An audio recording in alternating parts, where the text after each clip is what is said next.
أو أصروا بعد إزالة المظلمة على البغي نصحهم ثم أعلمهم بالقتال ولا يقتل أسيرهم البغاة فإن قتله شخص عادل فلا قصاص عليه في الأصح ولا يطلق أسيرهم وإن كان صبيا أو امرأة حتى تنقضي الحرب ويتفرق جمعهم إلا أن يطيع أسيرهم مختارا بمتابعته للإمام ولا يغنم مالهم ويرد سلاحهم وخيلهم إليهم إذا انقضى الحرب وأمنت غائلتهم بتفرقهم أو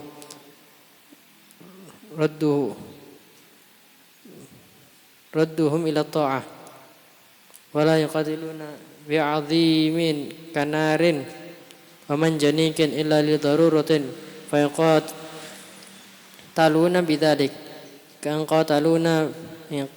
قاتلون به أو أحاطوا بنا ولا يذففوا على جريحهم والتدفيف تتميم القتل وتعجيله فصل في أحكام الردة.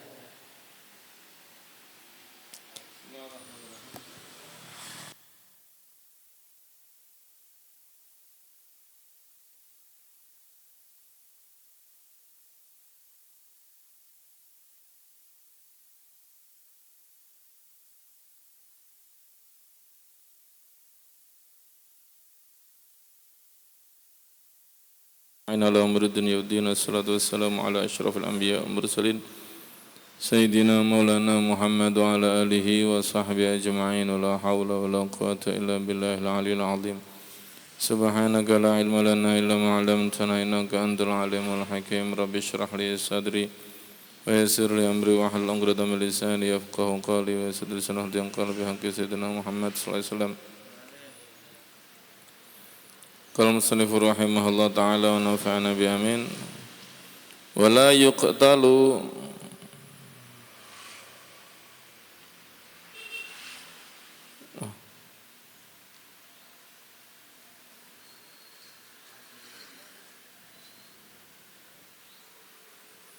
wala yuqatilul imamu al-bughata, dan tidak memerangi itu imam al-bughata, orang-orang bughat, hatta yab'atha ilaihim rasulan amina, sehingga mengirim kepada mereka rasul, utusan amina yang amanat, fatina yang cerdas. Jadi perlu adanya mediasi untuk bernegosiasi. Ya. Perlu adanya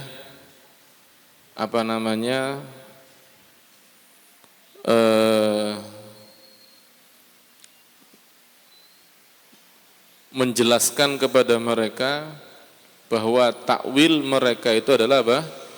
Batil. Karena mereka menganggap takwilnya takwil yang sahih. Perlu dijelaskan bahwa takwil itu batil, bukan sahih. Mafhum ya?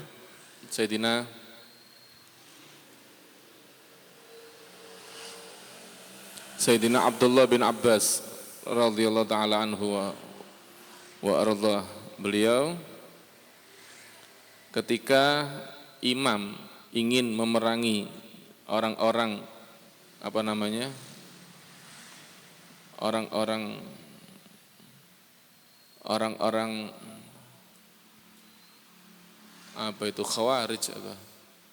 Khawarij kalau nggak salah, bukan Khawarij.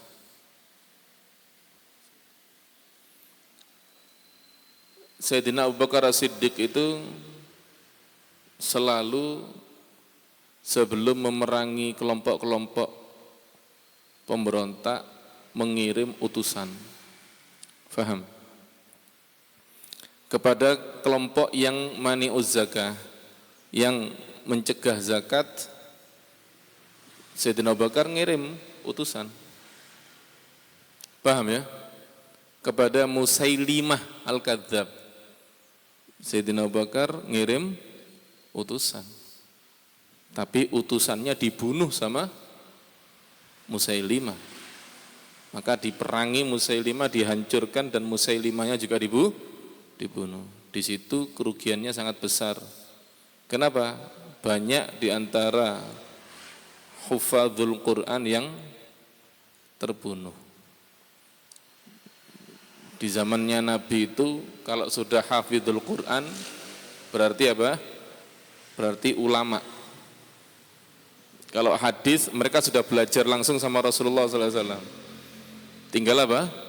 Tinggal Quran. Jadi yang dikatakan alim itu adalah yang hafidhul Quran. Di zamannya sahabat begitu. Dan semua sahabat berijtihad. Nah, ketika peperangan dengan Musailimah al-Kadzdzab itu banyak yang terbunuh. Jelas ya?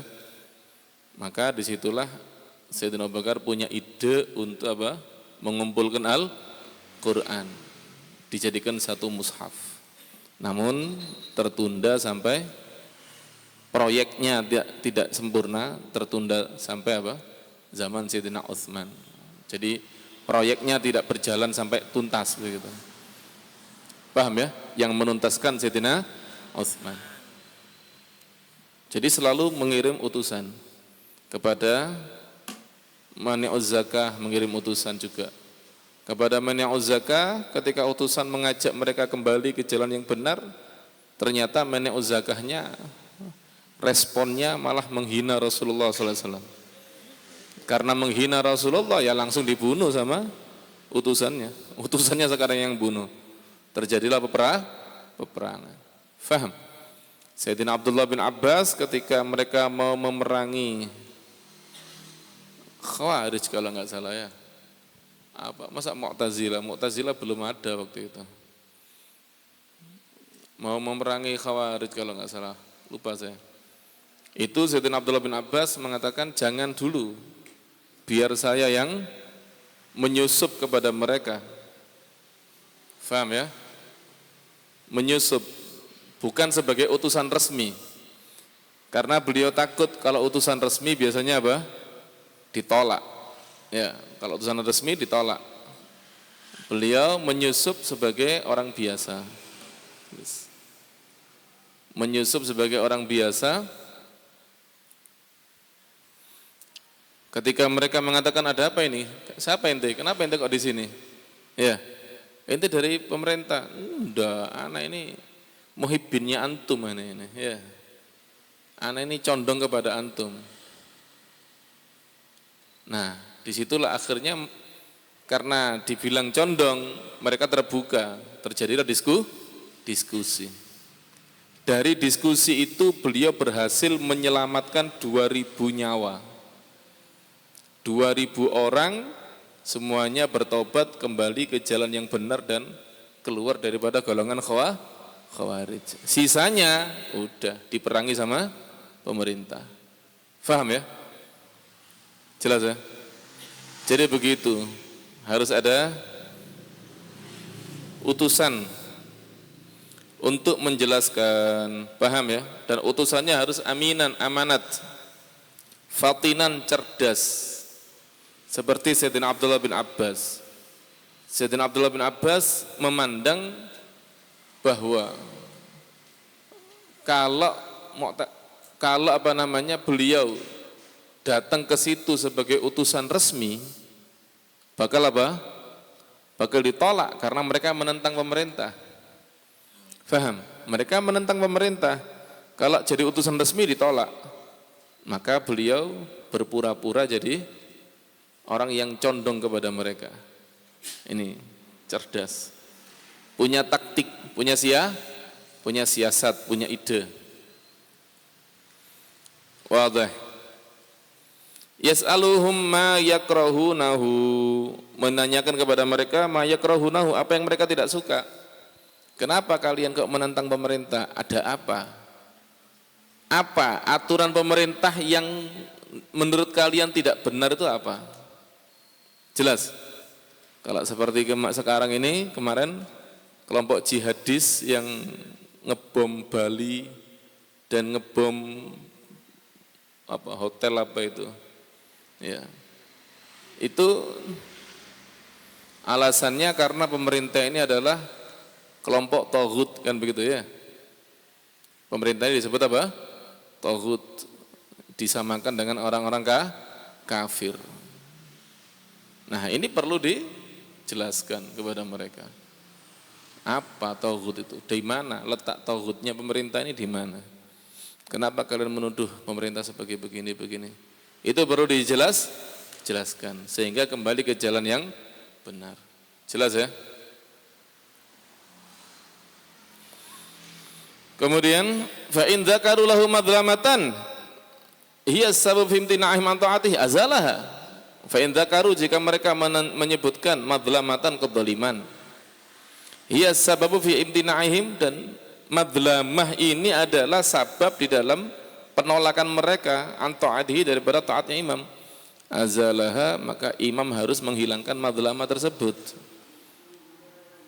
Kelompok-kelompok jihadis mengatakan bahwa pemerintah Indonesia ini taghut. Kenapa kok taghut? Kenapa kok taghut? Di mana letak taghutnya? Nah, itu diteliti. Jelas ya? Oh, begini, karena hukumnya begini. Nah, kalau memang mereka benar, kita salah, ya pemerintah harus apa? Harus ngikuti mereka, mau enggak mau. Jelas? Oh, karena mereka membiarkan koruptor misalnya, tidak dihukum, ya harus dihukum berarti. Oh, karena mereka begini. Jelas ya? Kalau ada satu kezaliman yang menjadikan sabab mereka tidak mau taat, maka pemerintah harus menghilangkan kezaliman tersebut. Wadih. Fa ilam yadhkuru syai'a, kalau mereka memang tidak nyebutkan apa-apa, au asarru ba'da izalatil madlam 'alal baghi, atau setelah pemerintah mengikuti pendapat mereka, memang pemerintah merasa bersalah. Pemerintah merasa apa? Bersalah, bahwa mereka memang benar. Akhirnya pemerintah ngikuti mereka. Ya, ternyata apa yang terjadi? Mereka tetap asarru 'alal baghi, tetap berontak. Jelas? Wa illam yadhkuru syai'a, jika mereka tidak mau menyebutkan apapun, au asarru ba'da izalatil madlama 'alal baghi, atau mereka tetap asarru, bersikukuh, ba'da izalatil madlamah, setelah menghilangkan kedzaliman, 'alal baghi, untuk atas pemberontakan, nasahahum, menasehati dulu. Jangan langsung diajak perang, nasihati dulu. Kalau mempan, kalau enggak mempan, tsumma a'lamahum bil qital. Kalau tetap tidak patuh, ya sudah, kamu akan saya perangi. Paham? Jelas ya? Dulu pemerintah itu jadi satu, negara Islam itu dulu jadi satu. Tidak ada istilahnya negara Saudi, negara Yaman, negara Irak, negara Iran, itu tidak ada. Dulu jadi satu. Hanya saja mereka itu provinsi. Paham? Provinsi Pakistan, provinsi Irak, provinsi Iran, paham ya? Provinsi Yaman, provinsi Hijaz, itu provinsi itu. Walaupun gubernurnya disebut sebagai raja, tapi bukan Al-Imamul A'zam. Gubernur Pakistan disebut raja Pakistan, tapi itu sebenarnya provinsi saja. Tetap kekuasaannya dipegang oleh Al-Imamul A'zam. Jelas? Dulu begitu. Ya, jadi Islam ini sangat kuat. Sangat kuat. Saking kuatnya, kalau kapalnya Islam ini lewat, kapalnya kaum muslim ini lewat, itu negara-negara kafir yang dilewati oleh kapal tersebut, ya, misalnya kapalnya lewat Madura. Di Madura ada gerejanya tidak berani membunyikan apa? Lonceng. Awas, ada kapalnya kaum muslimin, jangan sampai bunyikan lonceng. Kenapa? takut ketahuan ada gereja, takut diserbu oleh kaum muslimin. Karena kaum muslimin itu tiap tahun mengirim utusan-utusan, pasukan-pasukan untuk menyerbu orang-orang kafir. Jelas ya? Jadi betul-betul ditakuti zaman dahulu begitu. Wadah. Sampai pasukan negara Inggris ingin menghancurkan kaum muslimin, ya. Ingin menghancurkan kaum muslimin sampai difilmkan itu. Bagaimana taktiknya Inggris menghancurkan kaum muslimin, ngirim intelijen yang paling hebat, kapten siapa itu? Lupa saya namanya. Ada kapten, jenderal apa kapten itu? Dikirim ke Irak untuk apa? Untuk belajar agama Islam. Tekun sampai jadi ulama besar. Ya apa antum? Kalah antum ya. Antum sing ngomong Islam ndak tekun, main HP tek. Kan begitu ya? Ndak belajar. Tapi ini kaptennya orang Inggris. Ada fotonya, lupa saya namanya. Bisa dicari di internet, foto aslinya. Militer dia. Orang militer, tentara. Itu diutus untuk menjadi agen rahasia di Irak, belajar agama Islam sampai jadi ulama terkenal dengan sebutan Syekh siapa sih itu. Ada julukannya Syekh Fulan. Paham ya? Demi untuk merusak Islam dari dalam. Dan nyusup ngajak untuk memberontak, ngajak para raja ini, para gubernur-gubernur ini untuk memberontak, diajak berontak. Ternyata tidak ada yang mau berontak. Sampai terakhir ya ngajak gubernur Mekah. Waktu itu gubernur Mekahnya seorang Syarif Al-Hasani. Dan Syarif ini dulunya minta doa sama Al-Imam Abdullah Haddad untuk apa? Untuk dijadikan sebagai raja. Ya, dulunya bukan raja, ketika Abdullah Haddad haji minta doa. Didoakan jadi Syarif Husain kalau nggak salah. Syarif Husain ketika diminta untuk ikut memberontak, beliau menolak. Syarif Husain menolak, saya enggak mau memberontak. Istilahnya mereka tidak menghasilkan apapun. Dari raja-rajanya, ternyata raja-rajanya sangat kuat prinsipnya untuk tidak memberontak. Paham ya? Nah, disitulah akhirnya mereka bikin faham khusus. Ya, mereka berhasil membuat karakter seorang ulama yang berbahaya, ulama sesat yang bernama Muhammad bin Abdul Wahhab. Jelas ya? Dan menemukan seorang kelompok Badui yang memiliki pasukan persenjataan kuat. Jelas ya? Jadi kelompok Arabi, kelompok Badui, kelompok tapi punya senjata. Kelompok besar bernama Muhammad bin Saud. Dua Muhammad ini berhasil dirangkul oleh orang Inggris, oleh intelijen Inggris. Yang pertama Muhammad bin Abdul Wahhab, yang kedua Muhammad bin Saud.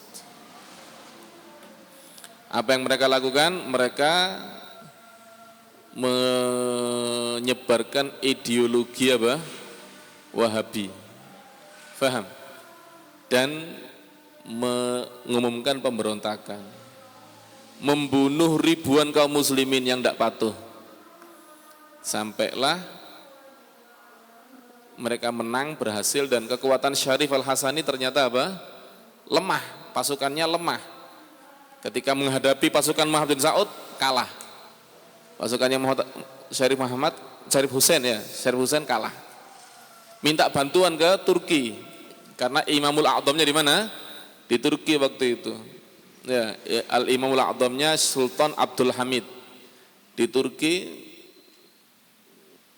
Bantuannya dikirim tapi tidak terlalu besar karena Turki juga dirongrong dari dalam. Jadi mereka merongrong dalam segala sisi. Di Turki juga ada pemberontakan dari beberapa pejabat. Faham? Akhirnya jadilah kerajaan Saudi. Ya. Karena yang memenangkan kan Muhammad bin Saud. Jadi kerajaan Saudiyah Al-Arabiyah. Ini pertama kali pemberontak yang berhasil. Pemberontak pertama yang berhasil adalah Muhammad bin Saud. Berhasil mendirikan kerajaan Saudiyah Al-Arabiyah. Paham?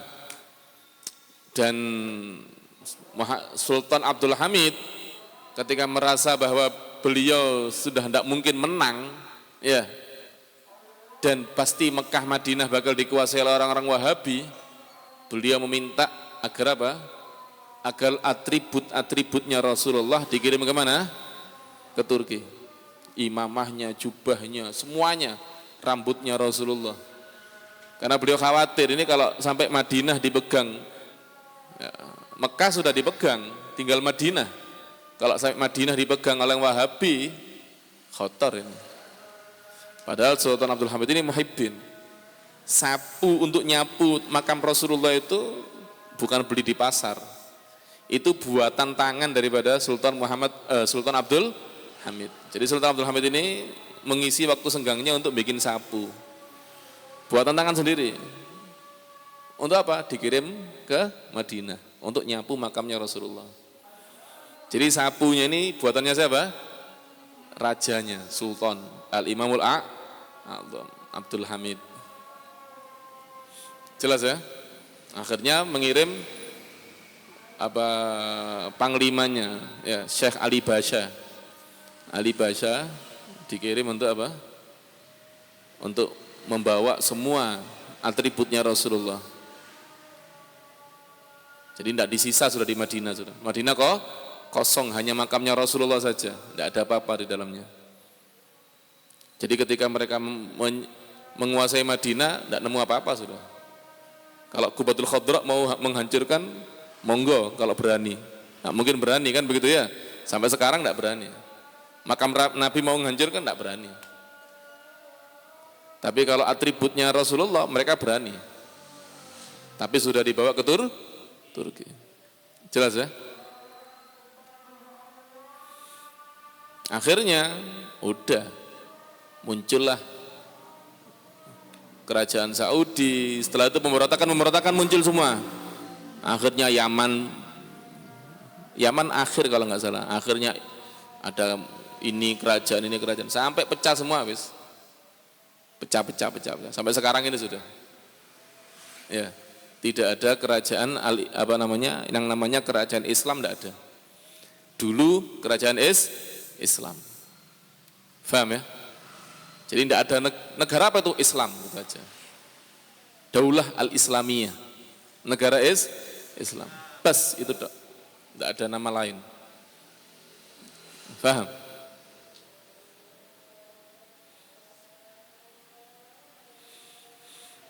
Baik.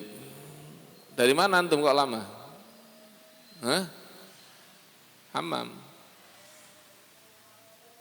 Jelas. Wala yuqtalu asiruhum, dan tidak dibunuh tawanannya mereka. Jadi kalau mereka jadi tawanan nggak boleh dibunuh. Kenapa? Mereka orang Islam. Jadi boleh membunuh pemberontak itu di dalam medan perang ketika mereka membahayakan. Jadi hukumnya sama seperti daf'us soil, soil. Pemberontak mau bacok saya, dia Islam, saya Islam, ya tak bacok, kan begitu ya. Daripada pemberontak menang, ahsan pemberontak kalah. Jelas? Kenapa? Ngerti ya? Pemberontak mau bacok, ya tak bacok. Mati nggak ada urusan. Paham ya? Jadi begitu. Tapi kalau mereka itu tidak bacok, ya jangan dibacok, cukup ditawan. Paham? Tidak perlu dibunuh. Jadi tidak membunuh kecuali yang berbahaya. Yang mau bunuh ya dibunuh. Yang lari gak usah dibunuh. Yang sudah terluka tidak boleh dibunuh. Pokoknya mereka ini orang Islam. Mafhum? Jadi kalau ya siapa yang kemarin tanya, kenapa kok boleh membunuh? Ya membunuhnya itu hanya sekadar daf'u sa'il. Jelas ya? Karena mereka kalau mengancam harta kita saja kita boleh membunuh, apalagi ini bahaya, mengancam negara. Jelas ya? Baik, fa in qatalahu syakhsun adil. Kalau dibunuh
jelas ya?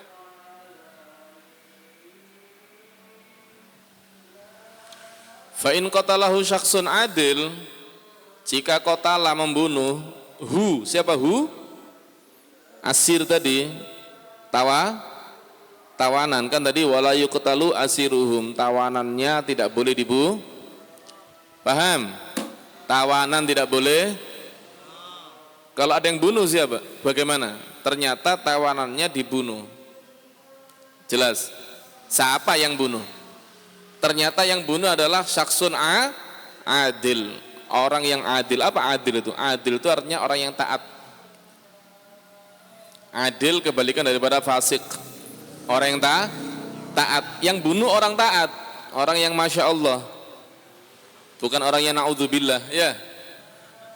Bagaimana ada khilaf? Ada dua ada yang mengatakan harus dikisos. Kenapa dikisos? Karena begitu dia itu ditawan, maka darahnya dijaga. Kan dia orang Islam ya? Mafhum? Dia orang Islam. Jadi begitu dia tertawan, maka darahnya terjaga. Tapi yang mu'tamad tidak dikisos. Fala qisas alaihi fil ashah. Paham ya? Wala yutlaqu asiruhum, tawanannya juga tidak dibebaskan. Jangan dibebaskan dulu, takut apa? Membentuk lagi kekuasaan, akhirnya berontak lagi, bahaya. Jangan langsung dibebaskan. Wa in kana sabiyan, walaupun anak kecil awi imra'atan atau perempuan. Hatta tangqadil harab, sampai peperangannya usai. Usai saja, enggak. Wa yatafarraq jam'uhum, sampai kelompoknya mereka tercerai berai. Kalau sudah tercerai berai, sudah tidak ada lagi kelompok HTI misalnya ya. Paham? Tahu HTI antum? HTI ini termasuk yang berbahaya. Jadi dulu itu ketika Sultan Abdul Hamid tidak berhasil menjaga daulah Islamiyah, kerajaan Islam, ya. Akhirnya negaranya pecah-pecah, kan begitu ya? Mafhum? Nah, ada seorang syekh, guru sufi, seorang sufi, syekh. Muridnya banyak, diajari untuk tasawuf, wiritan, la ilaha illallah, kan begitu ya? Diajari wiritan, la ilaha illallah, diajari zikir. Namanya siapa? Hasan al-Banna. Hasan al-Banna ini seorang syekh sufi. Mafhum? Hatinya sakit dengan runtuhnya siapa? Runtuhnya kerajaan Islam, daulah Islamiyah. Ngerti ya? Lah kok tiba-tiba dia punya ide untuk membangkitkan lagi daulah Islam. Akhirnya apa? Santri-santrinya ini yang ahli wiritan ini dipegangi senjata semuanya. Ayo pegang senjata. Kita harus kudeta ini. Paham? Pemimpin yang sekarang ini tidak benar, tidak bisa nyatukan negara. Kita harus kudeta. Kita harus malah ngajari berontak demi menegakkan kembali daulah Islam. Kira-kira bisa apa enggak? Ya enggak bisa. Paham? Yang sudah hancur seperti itu mau ditegakkan lagi enggak bisa sudah. Akhirnya apa? Dia gerilya, membuat ulah, peperangan, membuat teror, membuat kerajaan Turki menjadi tidak aman. Paham? Penuh dengan pembunuhan. Sampai murid-muridnya banyak yang mati, bahkan sampai dia di akhir hayat, sampai dia mau mati juga sudah. Ternyata hasilnya apa? Hasilnya sia-sia. Banyak yang terbunuh tapi tidak ada hasilnya. Nangis dia. Kenapa nangis? Menyesal. Kenapa saya kok bikin seperti ini? Kenapa kalau saya enggak jadi sufi kayak dulu aja wiritan? Kenapa murid saya kok saya kasih senjata? Kalau seperti dulu kan tidak ada yang mati, ya. Muridnya megang tasbih semua, tidak ada yang mati. Tapi penyesalan tiada arti sudah. Mafhum? Beliau mati dalam keadaan menyesal dan muridnya itu berkembang sampai menjadi kelompok Ikhwanul Muslimin. Mafhum? Masuk negara Indonesia, Ikhwanul Muslimin ditolak, berubah nama menjadi HTI Hizbut Tahrir. Jelas? Wadah, hati-hati ya. Ngerti ya? Dari asalnya di sana, mafhum? Ingin menggulingkan negara, menegakkan kembali daulah Islamiyah, tidak berhasil, terus sampai ke Mesir, sampai ke sini. Di Mesir berhasil menggulingkan presidennya dan mereka menegakkan presiden baru. Ya, tapi apa hasilnya? Presiden yang baru lebih bersahabat kepada orang kafir daripada presiden yang lama. Paham enggak? Asalnya, wah ini presidennya bersahabat sama orang kafir, sama Amerika, digulingkan.